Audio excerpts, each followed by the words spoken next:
Vamos a desarrollar un tema que se llama entre el gozo y el placer. Existe una confusión en la humanidad cuando no conocemos los caminos y el destino que Dios guarda para ti y para mí, para nosotros. Mientras Dios quiere llenarnos de su alegría, de su gozo, el enemigo de Dios quiere traernos por la calle de la amargura, en tristezas, en ruina, y son dos polos extremadamente opuestos, el de Satanás por un lado y el de Dios por otro.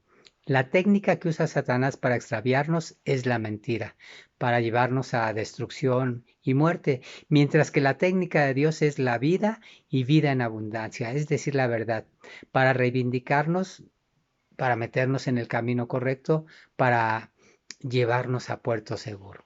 La mentira de Satanás consiste en hacernos creer que cuando pecamos sentimos gozo, cuando en realidad lo que sentimos es el placer.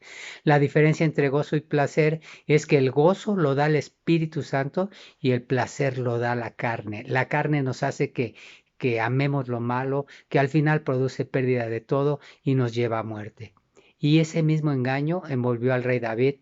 Según Hechos 13:32, es denominado el rey David como el varón conforme al corazón de Dios. Sin embargo, el Satanás se le metió y le hizo turbarse en esta etapa de su vida. Permítanme platicarles una de las muchas historias que vivió el rey David, todas ellas intensas, interesantes, porque siempre llevan una connotación de enseñanza y espero que así lo sea en esta plática de lo que se debe de hacer o de lo que no se debe de hacer, lo que provoca el gozo del Señor o el placer del hombre.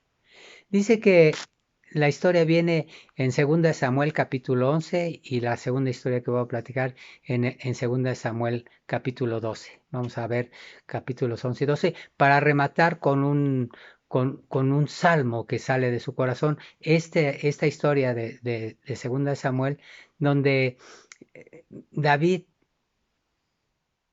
conoce a Betsabe. Vamos a ver cómo sucedió. Dice, aconteció al año siguiente, en el tiempo en que salen los reyes a la guerra, que David envió a Joab al campo de batalla y él se quedó en su palacio a descansar. Un día, al caer la tarde, se levantó de su lecho y se paseaba por su terrado, así como ese verdadero rey. Y entonces se estaba bañando por allá abajo una mujer muy hermosa. Envió David a preguntar por aquella mujer y le dijeron, aquella mujer es Betsabé, hija de Eliam, mujer de Urías el Eteo. Dice, envió David mensajeros a que la trajeran y la tomó. Cuando llegó, él durmió con ella y luego se purificó de su inmundicia y ella se regresó a su casa. La mujer concibió y mandó a decirle a David, estoy encinta. Déjenme decirles que tenía como 6 meses su esposo Urías en el frente de batalla. David manda a traer del frente de batalla a Urías el Eteo, al esposo de Betsabé, y le dice, después de viajar has de venir cansado, vete a descansar a tu casa, mira, ten estos regalos de la casa real y al otro día le informan al rey que, que Urías no había descendido a la casa, a su casa. Entonces lo manda a llamar el rey pero por qué no descendiste a tu casa? Y Urías le responde a David, el arca Israel y Judá habitan bajo tiendas como en campamentos de tela. Dice, y mi señor y los siervos de mi señor en el campo, ¿cómo iba yo a entrar a mi casa para comer y beber y dormir con mi mujer? Por vida tuya y por vida de tu alma, nunca haré tal cosa. Lo regresa al frente de batalla con una carta sellada para el general Joab y le dice que lo ponga al frente de la batalla, en lo más recio de la batalla, a fin de que muera Urías. Se convierte en ese momento en el autor intelectual de ese crimen. O sea, que después de haber cometido adulterio para cubrir su falta, se convierte en el autor, no material, pero sí del asesinato, quien había sido su compañero de batallas. Le avisan que Urías Eteo había muerto. Entonces pasamos al capítulo 12 y dice que eh, Jehová Dios, Jehová llámale Yahvé o Dios, dice que envió a Natán, un profeta, ante David y al llegar le dijo, mira, rey, había dos hombres en una ciudad, uno era un hombre muy rico y el otro era un hombre pobre, muy pobre. El rico tenía numerosas ovejas, vacas, pero el pobre no tenía más que una sola corderita que había comprado y criado y que había crecido con él y con sus hijos juntamente comiendo de su bocado, bebiendo de su vaso y durmiendo en el seno igual que si fuera una hija. Un día llegó un viajero a visitar al hombre rico y éste no quiso tomar eh, nada de sus ovejas ni de sus vacas para dar de comer al caminante que había venido a visitarlo, sino que tomó, fue y le robó la ovejita a aquel hombre pobre y la preparó para cocinarla para la visita que había llegado. En eso se enciende el furor de David porque tenía carácter y violentamente contra aquel hombre y le dice a Natán: vive Jehová, que es digno de muerte el que tal hizo. Debe pagar 4 veces el valor de la corderita por haber hecho semejante cosa y no mostrar misericordia. Entonces dijo Natán a David: tú eres ese hombre. Así ha dicho Jehová, Dios de Israel: yo te ungí como rey de Israel y te libré de manos de Saúl. Te entregué la casa de tu señor y puse en tus brazos mujeres. Además te di la casa de Israel y de Judá. Como si esto fuera poco, te habría añadido mucho más. ¿Por qué pues has tenido en poco la palabra de Jehová tu Dios y hecho lo malo delante de sus ojos? A Urías Heteo lo mataste a espada y tomaste a su esposa como mujer. Sí, a él lo mataste con la espada de los hijos de Amón. Con esta amonestación de parte del profeta, David recapacita, reconoce sus pecados, se avergüenza y empieza a escribir el Salmo 51. El Salmo 51 donde se ve un hombre totalmente descompuesto, clamándole a Dios y diciéndole que lo perdone.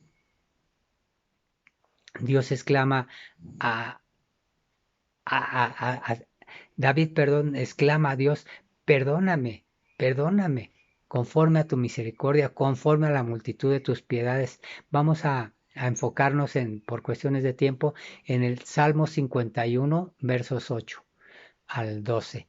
Dice: hazme oír gozo, está escribiendo David esto: hazme oír gozo y alegría, y se recrearán los huesos que has abatido. Cuando David le habla a Dios y le dice: hazme oír gozo y alegría, se recrearán mis huesos que has abatido, es porque está muy triste, cansado, fatigado, se encuentra en un grave problema delante de Dios y sabe que solamente Él lo puede sacar de ese pozo cenagoso y de esas aguas pestilentes. Cuando él pecó, con toda certeza sintió el placer. Ahí está la diferencia entre el gozo que da Dios, el Espíritu, y el placer que brinda la carne. Sintió ese placer porque se deduce que Betsabé era una mujer muy bella y atractiva y la hizo suya, pero además del adulterio consumado, posteriormente se convierte en un criminal al mandar matar a una persona inocente y además que había estado con él en las batallas cuando él no era rey, y eso genera en él un sentimiento profundo de culpabilidad. Por eso le dice a Dios en el verso 9: esconde tu rostro de mis pecados. Aquí David está avergonzado porque el pecado produce vergüenza. Por eso es que el pecado se hace a escondidas. Así como tú y yo hemos pecado también a escondidas, nosotros buscamos la manera de que todo lo malo no se vea. Sin embargo, lo bueno queremos que toda la gente lo sepa. Pero a Dios no se le puede engañar ni se le puede ocultar nada. Él es fiel y justo para perdonarnos nuestros pecados.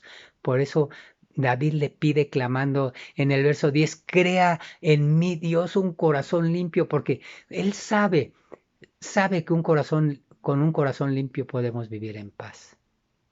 Eso es estar en la presencia de Dios. Cuando nos arrepentimos con todo nuestro corazón, Él dice que con su palabra Él nos limpia y nos pone en peña firme, porque lo que hace el pecado es quitar el gozo y nos quiere confundir con el placer carnal que nos inclina a las cosas terrenales, que nos acercan al infierno y que nos trae castigo.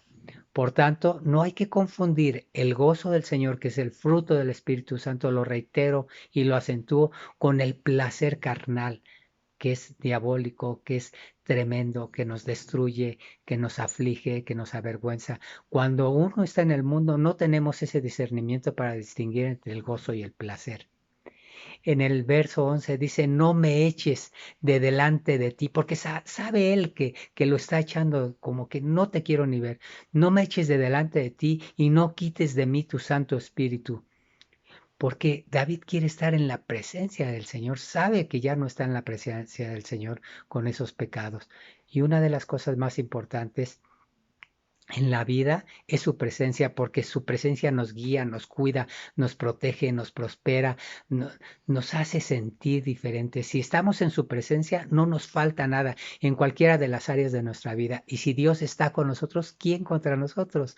Y remata con el verso 12, dice, devuélveme el gozo de tu salvación y espíritu noble me sustente. David sabe que ha perdido el gozo, pero lo más tremendo es que se ha perdido el gozo de la salvación. Quiere decir que está en profunda tristeza o amargura y de ahí quiere salir. Por eso le pide a Dios con toda su alma y con todo su corazón que, que ahora le devuelva el gozo de su salvación y que espíritu noble le sustente. Es decir, que el Espíritu Santo sea el que lo sustente, lo redarguya y lo guía.